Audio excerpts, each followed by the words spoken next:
welcome to Old School. Cenk, Uygur, Ben Mankiewicz. I'm going jacketless because we're having air conditioning issues in the middle of the summer. Glad I threw this sweater on. Yeah, it's good. It's only about 85 degrees here. It feels good. Feels good. At least you can see my shirt clearly. Progressives versus everybody. Get it on shoptyt.com. All right, Ben. I feel like I haven't done Old School with you in a long time. That's probably because we haven't. So I have all these topics that I wanted to ask you about in particular. Okay. Can we first let's dispose of the T's.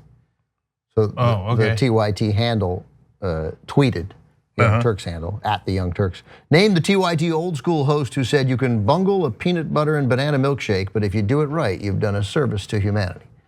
I mean, that one's not even hard. I can't believe the first guy to go. One person guessed. Kevin Godshall said Ben Mank. No, that's me. It's a peanut butter and banana.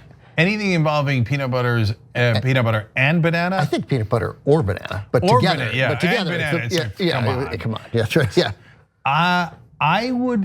I'm not sure there's a person left in the country who enjoys peanut butter and banana together more than I do. No, not since August 16th, 1977. That's exactly right. Yeah. And I think that I actually, this is a big topic and it's not on my list, but we might have stumbled upon it real quick. And having to leave would you tip the glasses guy behind a little bit and see if we come back to it. Do you tip the glasses guy? The guy who helps fix your glasses. Did you go to the same place? Yeah. Val. Yeah. Okay. So anyway, we'll come back to that. But I think that there's some chance that I am the top savorer in the world. Savorer. Yes. Yeah, flavor savorer. Yes. Yeah. And that's a word that actually Anna invented. Okay. Savorer. Savorer. Okay. And kudos to her. Okay. So, and not just because she's listening right now and is about to send me a positive text. Okay. No, seriously. She's driving. Don't do that. Okay. And that's an outrageous thing to say. I mean, like at this point, you're used to me saying outrageous things, but really, how many people do you know? Let's test this out, right? How many people do you know that savor the out of things? No, I think she's right. I think like I'm hesitant to agree with sort of jank hyperbole in general. I don't think it serves you or anyone else on the planet. But yeah, you are the most committed savorer in my life. Yeah, and so that's what I want. But I want to be number one. Okay, so hold on. Do you know anyone that comes close? Like, is there a category of savorers? And you say, oh no, Cenk's definitely the top savorer I know, but there's got to be like so I'll tell you at least 28,000 or 280,000 people in the world that savor more than Cenk does. Maybe, but I mean, then those people are exceptional savorers. I mean, like it's sort of getting to the point of like a list of the top 10 movies in order 1 through 10 is silly.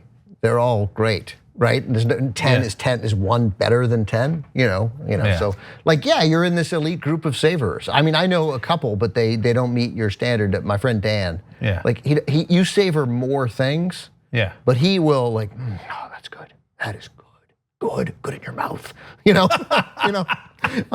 why I like that. Yeah. And my brother loves things that he loves, but my brother, as my mom used to always say, eats like Hitler is at Westmoreland Circle. That was like a mile from our house. Like Josh eats food like, oh man, the Nazis are coming. This is the last meal in some time. Most people take their time and enjoy the food. Yeah, but you didn't. But you didn't do that, did you? So the other day I savored frustration. No, it's over. I'm number one in the world. I'm terrible at other things. Okay, but on this, I'd like to find a Zen Buddhist motherfucker that can compete with me on this. No, because it's not just flavors. You're saying you savor moments. I savor everything because life. That's the whole point of life. I figured out life. I'm gonna write a book later. Okay, that second career I'm gonna have is gonna be way more successful than this career. Okay, I know, low bar. So anyway, no, I was frustrated the other day, really frustrated at something, and I was like, ooh, hold on, let's savor this. And I savored frustration. It's interesting. Because it's an emotion. And we have it, and so you might as well soak it in. Okay? Yeah, right. Frustration is a real human emotion. Yeah. You don't want to have too much of it, but yeah. And then I was like, "Ah, good, I got it." And then ironically afterwards, I felt better. So if you had a book called Savor the Flavor, and then the subtitle would be, not just food, but Cenk Uygur's Guide to Enjoying the Richness of life. Yeah. No, whatever the title is, I'm gonna write that book if I'm still around, right? Yeah. And I'll tell you now, and you could come back and we'll look at this old clip. It will sell millions.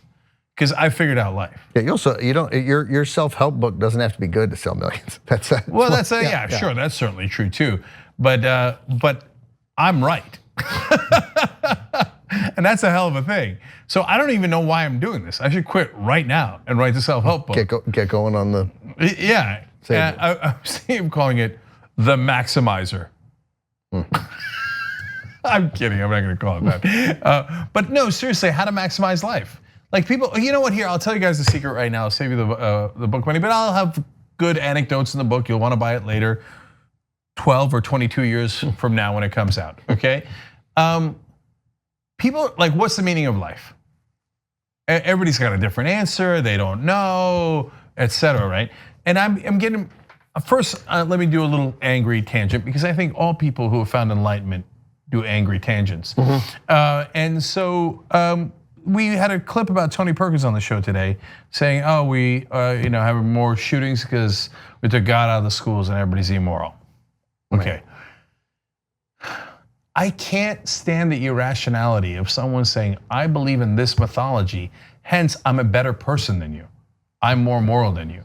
I'm past here with it. Yeah. Like, I can't take it anymore. That, like the fact, and then number one, filled with smug righteousness, like unbearable. Not only am I a good person, they posit, but you, if you don't believe the same exact things I believe, are a bad person. You lack morality, right? I cannot say you loud enough, strong enough, etc. How dare you say that about all the rest of us, that we lack morality because we don't match your particular mythology. And then the other thing that bothers me is the lack of logical connection between the two. Well, since I believe that Jesus was the prophet and you think Muhammad was, and you think Buddha was, and you think no one was, then obviously I'm more moral than you. What? Like, how can you not see how unbelievably stupid that sounds? Well, that gets to your sort of establishment criticism. And it's not so much the same kind of criticism because that's baked into 100 years where we decided as a society somewhere, and the powers that be did, and the influencers of the 18th and 19th and early 20th century, just decided that was so. Like, you can't disrespect this man. That's why the leading racist and isolationists in the country was Father Coughlin on the radio. But it was you can't. What are you talking about? It's Father Coughlin. You got to at least pay attention to him. See, Ben, you helped me with an epiphany just right now, okay? Because that's why the most evil guys in the country are consistently hiding behind religion. And it's not just in this country, it's also in Muslim countries, it's in every country. The most evil guys are all religious, okay? Deep, fundamentalist religious. Why? Because of this great trick that they've done. You're not allowed to criticize their religion, otherwise they get deeply, deeply offended. They say, okay, wait a minute, I'm gonna call you immoral based on nothing, no logic at all. And I'm gonna disqualify you as a decent person from life. Not only that, I believe that you will be tortured for the rest of time. That's how much of a wad you are. But if you dare question any part of my insane rationality, I'll say, oh my God, I'm offended. I'm offended. Oh my God, I'm offended. I'm a religious person. I'm offended. Everybody bow down, bow down. That, no more. Well, if you're offended, that's on you, brother. Okay, I mean, what happened to the right wing? I thought the right wing was like, hey, I don't care about your goddamn feelings. A couple things. So the only thing I don't think you're right about is that I certainly don't think that necessarily the most evil people in the world hide behind religion. Plenty of evil people in the world do, but we've had some examples in the 20th century of some non-religious guys who did some First of all, that's terrible definitely true. I don't mean to say that all evil people are religious. No, okay, I don't think that was. Of course, and as we found with the new atheists, and it's ironic because new atheist like now doesn't mean anything. It's like the word terrorist. It's just used by people whether they want to call them good guys, bad guys, whatever, etc. But when new atheists first came, I'd like to take credit for never having said it. Yeah, God bless your heart. Well, you were right to have avoided that phrase altogether. So in the beginning, I was a new atheist because I say things like I just said, right? I even won an award for, Emperor Has No Clothes award for having the courage to speak out against blah blah blah blah, right? And it was wonderful, and thank you. And everyone, it's the statue is that I won is a undressed, overweight man. Thank you for giving that to me because everyone who walks into my office says, "Is that you?" Right. Okay, so anyway, and so because I'm willing to say, no, in religion, you're wrong. I love you, and some of the best people in the world are religious, but you're wrong. But now, some of the most evil alt-right guys in the country are atheists. Yeah. So I was like, oh, well, there goes that. Right.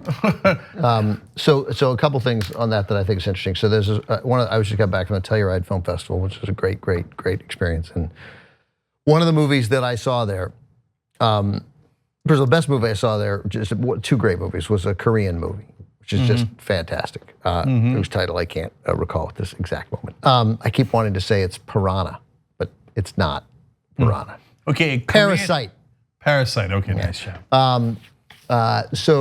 And then I saw this movie with Jonathan Pryce, who you recognize when you start watching Game of Thrones, and he was the religious zealot, who didn't wear shoes, and the sept, whatever. High septon, and he had the crazy in Game of Thrones. Game of Thrones, and because he's so good, even though you don't think of him in the top tier of actors working of his generation, like we all kind of liked that guy, even though we knew he was horrible and had to go, right? Yeah. So anyway, this is a movie called The Two Popes. By the way, just super quick aside, don't forget Two Popes. I felt the same way about characters in two different shows that I love. One is Succession, where it's characters that are despicable, but I can't. I'm addicted to them. Which one? All of them in Succession. Yeah, right. Okay, but like it's like wasabi sauce. I can't get enough of it. Right. And Ozark. Ozark, half the characters are good guys, half of them are terrible guys. And I'm like, oh, such a good character. Well, the guy who died at the end of last year, that was a hard loss because he was a bad guy, but you loved that guy. Well, there's two guys. All right, well, I don't want to do spoilers because I just myself finished Ozark last night because it's Netflix, so I watch it whenever. But the guy, the guy who ran the. There's two great characters, and so sometimes people get turned off. They're like, oh, I can't find any good guys to root for. Jacob is his name, right? Yeah. I'm like, oh, I can't find any good guys to root for. Well, how about you grow up instead and watch a quality movie or TV show that has interesting, compelling characters. That's right. So The Two Popes is the story because they've met, we know of, like 3 or 4 times, and maybe more since he became Pope. But it pretends to know the details of the conversations that Francis had with Benedict before Benedict left. Ooh, that's interesting. It would appear that he supported him to be Pope, and it was a big move. Really? Yeah, I don't believe that. Well, that's the. Why did he meet with him? I'm coming out with a new book 12 years from now. But anyway, it shows you that's not true. It's Anthony Hopkins as Benedict and Jonathan Pryce as Francis. Oh, wow, that's pretty cool. And it tells the backstory of Francis too, and the mistakes he made in Argentina in the 1970s, and why some leftists there never trusted him. And anyway, it's so unbelievably compelling, right? And here are these two guys who ultimately become friends, who have a completely different idea of where the Catholic Church should go and what it should stand for. But it is this powerful testament of how religions, they both wanted to do good, right? Even Benedict. I mean, it was his idea of what good was. Well, look, you could argue Dick Cheney wanted to do good. Yeah, I think it's a little more compelling and easier case with Benedict because I don't think he was unhinged, sort of in the way that I think Cheney sort of became. Yeah. Well, I mean, it's hard to be as unhinged as Cheney, except then we got Trump. So, but I make that distinction because I think that Cheney, in his mind, really was trying to protect people, even though it was horrible and wrong and arguably evil, whatever that means, etc. I'm not sure that priority one was protecting people. I mean, it's interesting that you would then say that because I almost think they used the idea of protecting people to create the powerful chief executive. Look, I'm going to get even more offensive. I think conservatives, a lot of them, especially the ones in power, have deep-seated insecurity and anger towards the world. Like Roger Ailes is a great example. And they take that anger out through their conservative politics. And so I would put Cheney in that category. But guys but I do make a distinction between even Cheney and the other side of the line, which is Ailes and Trump. Ailes and Trump mean to do bad things in the world. They genuinely don't care about other people. Yeah, I think well, for those two guys, I think that's I don't think they have any empathy. I don't think, Bush is a good example of the other side of the line. Did a lot of evil in the world, arguably more than Trump, incredibly selfish, incredibly ignorant, but I'm sure that he looks in the mirror and thinks he did the right thing. I think that's probably right. Right, yeah. And whereas Trump knows, he can't, he's been trying to trick himself his whole life that he's smart, that he's a winner, that he's good to people. But he knows he's an idiot and a monster. He knows it. Yeah, George Bush was a traditional, if shockingly unsophisticated, politician who you and I desperately didn't agree with, and the circumstances of the world put him in a position to do great harm, and he did. Yeah. Right. But he's not a grifter. Yeah. Like Trump and like Ailes to some extent. Yeah. Even his grifts are I think that, well, it's a slight difference here, is that George Bush was not religious. George W. Bush, he was a. You don't think so? Yeah. And he knew that he saw his dad lose based on religion in Texas, and decided a political calculation of I'm never going to get out religioned, right? And so that's, in a sense, he's a calculating guy there. So already he's or smarter than Trump on that alone, and disingenuous to some degree. But I think that he deluded himself enough to think this is all in service of doing something positive. And the religion, I'm sure, helped him get past a significant obstacle in his life, right? Sure. The drinking, of course. And so anyway, but back to the cloak of and why I said a lot of. So anyway, just real quick. Sorry. But the two popes. It was just it's you'll love this movie. I mean, you'll just eat up this movie because the conversations are totally plausible. Something happened that caused Benedict to quit. Well, I have a theory on that. But anyway, I presume there's some scholarship on this. We don't probably need to guess, right? It's probably I significantly prefer guessing. But there's also it is a. In a sense, you could look at this as Joe Biden's view of the world, because he would see how they sort of came together at the end. They only came together because the progressive guy was going to win, was going to get the thing, right? And that made Price super sympathetic to the circumstance that Benedict had put himself in, and Francis never angled for the job, right? But Biden would like it because they come out of it as, look, we don't agree on anything, but you're the man right now for this job, and I'm going to step aside, and I'm not going to hover over your shoulder, and you're going to do it. There's a big deal to abandon the papacy, it's just not done. But so in one sense, it's this idea of, oh, look, I want that era where we can hug each other out, but on the other hand, it's this sort of, it's a triumph of progressivism by working inside the system. Yeah, that's why. No, I don't like this movie. No, I'm serious. It's unrealistic. It's not true. So those actors are amazing. I trust you that it's a good movie as far as a movie goes, right? I find it completely incredulous, or I'm incredulous to it. I think there's a very obvious reason why Benedict left, which is that he had done something horrific. Yeah, no, no one who seeks the papacy, who, especially if they're a conservative, and seeks that kind of power, then voluntarily gives it away. It's not in Benedict's nature or history at all. He's never given away any power, let alone the ultimate power. He has to step down because there's something horrific. And by the way, total speculation. I don't know any inside information. I don't have any Vatican papers. The movie addresses it, but it goes like that conversation they don't let us hear. Like it's his confession, and then you get Price's reaction afterwards. And it's not just that he did something terrible.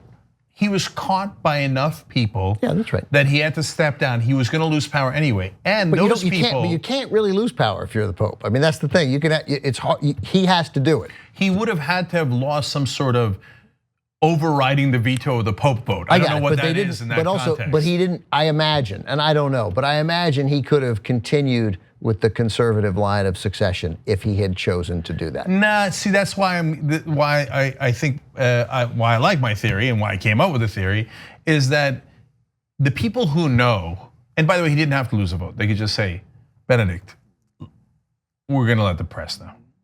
Okay, you're gonna either go to Germany and go to a monastery somewhere, whatever, right? And you're done, or we're gonna leak it. That's how you get him to go away. And the people, and enough of those guys existed that they overcompensated and were like, let's go, Francis. Let's go. We don't want any piece of this. Like, you got to get away from this. Well, look, I mean, I know more than you, but what I know is from the movie, and I don't know what's true and what's not. So, he was the second choice back then. So it's not like Francis was. Yeah. That's interesting. Anyway, it's good, and it is. You can look at a lot. One, it tells you coming out of it, like don't, because Francis is, and I have thought this. I saw the documentary from Wim Wenders last year, which is totally worth people seeing. Yeah, I got it. He didn't say gay marriage is fine. He didn't say go have an abortion, right? He just said, I got it. Church doctrine's pretty clear on this. I'm not interested in talking about it. I'm interested in welcoming people into the church. That's as good as you're going to get, right? Yeah, and it's not just as good as you're going to get. It should be really satisfying, right? And but yeah, he screwed up the junta in Argentina. He was on the wrong side. And Francis was, yeah. I mean, he was, he wasn't because he wanted to. It wasn't because he sided with the military guys. He was like, I'm trying to avoid bloodshed. I'm trying to save my friends, and in the process, he didn't take a stand. He might well have got himself killed, but he didn't take a stand. And maybe it was a little bit of convenience, and then maybe he felt guilty about it, and maybe he tried to make up for it by being a great pastor. That second thing is unquestionably true. We don't know totally what motivated him to make the wrong choices then. Again, you want, as always, especially to leftists, I want us to stay as focused as we can on who the bad guys are.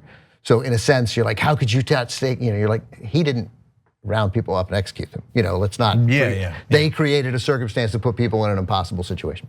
So anyway, but it's also this sort of idea that like, hey man, okay, I get it. You got to have some purity test, and you got to have a test that maybe says, like to me, it's okay to apply a Joe Biden some purity test, right? But we can't apply it to everyone all the time. We really do. It's not just a thing people say. Like I don't want to say to everybody who criticizes a Democratic candidate, hey, well, they're not passing your purity test. But that said, we're way too concerned about canceling people, canceling ideas, and we ought to be a little cooler about it. And being cooler about it sometimes lets you have Pope Francis. Yeah. Well, look, I think that's super nuanced, and unfortunately, nobody does nuance anymore. So I think I don't have to be cool with Hickenlooper taking the Senate seat in Colorado. He's going to vote against Medicare for All and Green New Deal and kill them both. So hell no is my answer to that, because I don't agree with him. So it's not a purity test. Like those are massively important issues. He is totally okay with corruption. He's okay with corporate PACs. He's okay with lobbyist money. No, I'm so sorry. I don't agree. Now, somebody asked us this question and asked me anything today that Anna and I did. Are you going to vote for a corporate Democrat in the general election, or is that your red line? I'm like, no, goddamn right, I'm going to vote for a corporate Democrat in the general election against Trump. If that's the choice, right? If that's the choice. but I'm working 100% of the time with every ounce of my energy to make sure it's not a corporate Democrat, so we don't have that super choice, right? Anyway, so yeah, Biden versus Trump is the biggest no-brainer I've ever seen in my entire life. On the other hand, it doesn't have to be Biden. It doesn't have to be Hickenlooper. Ojeda, not the most progressive guy in the country, okay? Plenty progressive on 1,000 things. A couple of things that I don't agree with him on. I could do a purity test. Oh, I don't agree with you on guns. That's it. Ojeda's out, right? No, we don't do that. Is he from Colorado? Is he going to run for the Senate in Colorado now? No, he's in West Virginia. Andrew Romanoff is in Colorado running against Hickenlooper. AndrewRomanoff.com/yes. Go donate to him right now. Get a real progressive in that seat. Will make all the difference, okay? So my point is, and hey, Skip, can I get water, brother? I'm coughing. My point is, it requires nuance, right? So you have to know when to draw the line, when not to draw the line, when to have litmus tests that make sense. Like if I was the president and they said, "Hey, is Roe v. Wade abortion or Citizens United even better for me?" Citizens United, is that a litmus test for you on a Supreme Court pick? The answer is, yeah, of course it is. What are you, mental? Right. Of course it says litmus test, right? But do I have to have every decision that guy made be perfect? What's perfect anyway? When we were in Miami in 1999, 2000, we had this exact conversation, not about Citizens United, obviously, and I'm sure millions of other people did around the world too. But it's weird that it's taken 19 years for like that nonsense of like, I talked to Brett Kavanaugh, but I didn't get into specifics about how he was going to vote. He said he respected precedent, and I don't want to pin, like. What kind of what craziness was that? It's really the most important 9 jobs in the country. Totally. They're there forever. Yeah. And it's true of every appellate court judge too at the federal level. They should all be asked these questions. Mm-hmm. Yeah. And then you should vote for them depending on how they answer it. Mm-hmm. Yeah. And the great thing for them is they don't have to do it then, right? They can lie to you, right? Yeah. You can't take them out, but you get to pin them down, and if you feel like they're being squishy about it, you'd be like, there's no harm. The president's pick for the Supreme Court, I'm not supporting. Okay. Yeah. So for example, real quick, and then get back to religion, and then I still haven't told you guys how to. I solved life, and I'm teasing you on this. Anyway, like here's how you answer it. Citizens United. Let's say I'm up for the Supreme Court. That's a fun hypothetical. Have you ever smoked marijuana? I'm high right now. I smoke marijuana. Yeah. Yeah. Why do you think there's no more fear left in the world? Because I trapped it in a closet in a hotel room in Vegas. You're welcome. Okay, anyway, no, and I think Roe versus Wade is decided wrong. So no way a Republican or a Democrat would ever appoint me, besides which this is ridiculous. Right, but I mean, that said, you think it was decided wrong, but you wouldn't vote to overturn it. Yeah, so that's what I was gonna say. Like, let's take Citizens United as the example, right? So if you said to me, all right, how would you vote in a case regarding Citizens United? Well, I'd say like everybody that goes up there, well, it would depend on the case.